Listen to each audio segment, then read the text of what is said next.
अस्सलाम वालेकुम नाज़रीन, बड़े बच्चे के साथ मैं हूं मूसा जब्बार और आप देख रहे हैं देखो पाकिस्तान। नाज़रीन, कल दो बहुत अहम क्रूशियल मैचेस हुए हैं फीफा वर्ल्ड कप के, जो कि कतर में हो रहा है 2022। तो इसके बहुत ही क्रूशियल मैचेस हुए हैं। पहला मैच जिसके अंदर जो है एक बिग अपसेट देखने को मिला, और दूसरा जिसके अंदर हैट्रिक हमने देखी। And third, one of the most important question इस मैच के अंदर जो था कि वेयर वाज रोनाल्डो। इन सब बातों पे हम बात करेंगे। हमारे साथ मौजूद है सीनियर स्पोर्ट्स तज्जियाकार साजिबा। सबसे पहले तो आपको कॉन्ग्रेचुलेशंस के पोर्टुगल जीत चुकी है, उस पर हम बाद में बात करेंगे। सबसे पहले बात करते हैं one of the biggest upset, Spain को मोरक्को ने हरा दिया।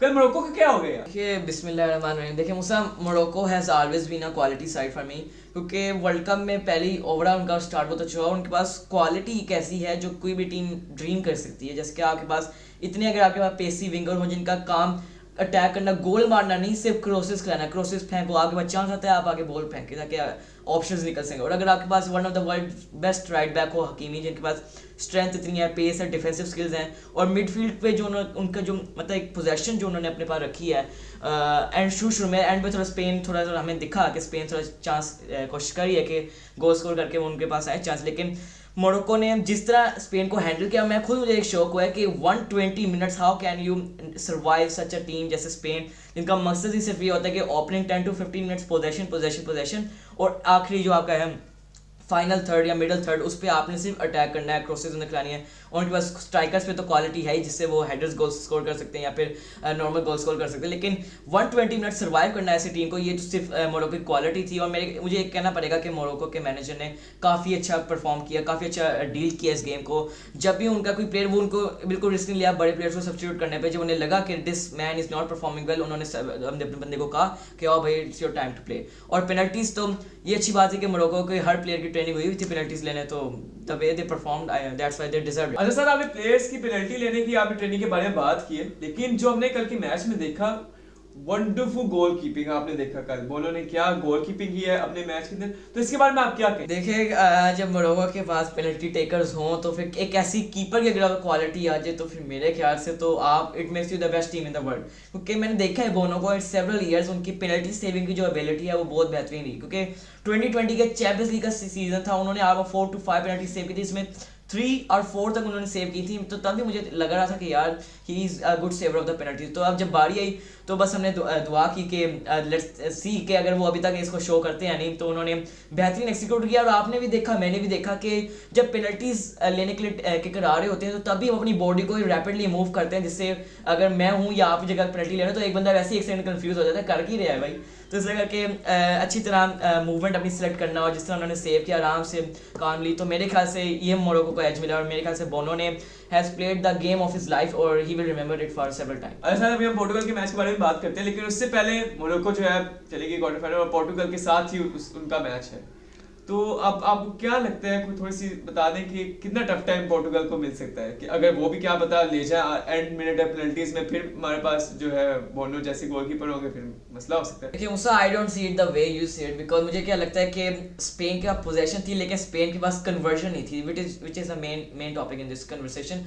पोर्टुगल के पास क्वालिटी है एक्सिक्यूशन की, वो कन्वर्ट कर सकते हैं। अगर उनके पास बॉल्स आती हैं, अगर फर्स्ट करें 10 क्रॉसेज आती हैं तो at least 4 or 5 they can converted on the shot on the target. पर स्पेन को कल देखा, स्पेन का बस यही मसला था कि वो क्रॉसेज तो स्पैम कर रहे थे, लेकिन जो हमें कन्वर्जन देखी, अल्वारो मोराटा आखिरी मिनट में आए तो उन्होंने थोड़ा सा फिर भी शेख सराबी आए जिन्होंने पोस्ट शॉट किया, तो तब थोड़ा सा हमें लगी तो कुछ ऐसे चॉइसेस थी जो शायद पहले हो जाती। लेकिन पोर्टुगल के पास रोनाल्डो जैसे जो इतने कमाल फिनिशर हैं, अगर वो नहीं खेलते तो उनके अलावा इतने कमाल कन्वर्जन हैं। तो मेरे ख्याल से 120 मिनट तक मेरे ख्याल से आई सी द वे कि पोर्टुगल शायद इतना एंड तक ना लेके जाए, इसका 90 मिनट में ही कुछ फैसला होगा। तो मेरी तो दुआएं पोर्टुगल के साथ ही है, लेकिन Morocco can give a tough time. ठीक है सर, आपकी दुआएं पोर्टुगल के साथ है, मेरी भी दुआएं पोर्टुगल के साथ है, लेकिन आपकी जो दुआएं जिस बंदे के साथ है वो कल कहाँ था मैच में, उसके बगैर उन्होंने इतने गोल मारे। देखिए मूसा, फर्नांडो सैंटोस जो हैं पोर्टुगीज के कोच, उन्होंने अपने आफ्टर पोस्ट मैच इंटरव्यू में भी ये बात बताया कि क्रिस्टियानो रोनाल्डो को बेंच करना कोई उनकी कोरिया की जो उनमें परफॉर्मेंस थी उसका कोई रिलेशन नहीं था उसके साथ। उन्होंने सिर्फ पोर्टुगल में रोनाल्डो को इसलिए बेंच किया क्योंकि वो चाहते थे कि बिग टाइम्स में जो उनके बेंच प्लेयर्स हैं, जो इतनी स्क्वाड डेप्थ लेके वो खेल रहे हैं वर्ल्ड कप में, उसका कोई यूज आना या नहीं आना, क्योंकि ऑफ कोर्स एनर्जी सेविंग, कोई इंजरी रिस्क भी हो सकता है, तो उन्होंने बिग टाइम्स के लिए रोनाल्डो को बेंच किया।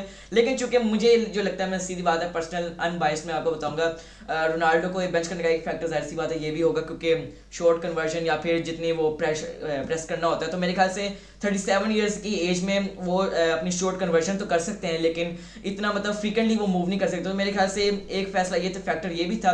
उसके बाद एक फैक्टर ये भी था कि कोई इंजरी ना हो जाए, और वैसे भी जब रोनाल्डो के अलावा भी इतना आगे बाद डेप्थ प्लेयर्स हैं, तो उनको भी यूज़ करने में आया, और उन्होंने शो किया कल कि दैट्स वाई कि हर प्लेयर जो है परफॉर्म कर सकता है इस side, that's why they one 6-1। ऐसा अब जो है पोर्टुगल का मैच हो रहा है, वो क्वार्टर फाइनल तक पहुंच जा चुकी है, और उसका मैच अभी होना है हमारे पास मोरक्को के साथ।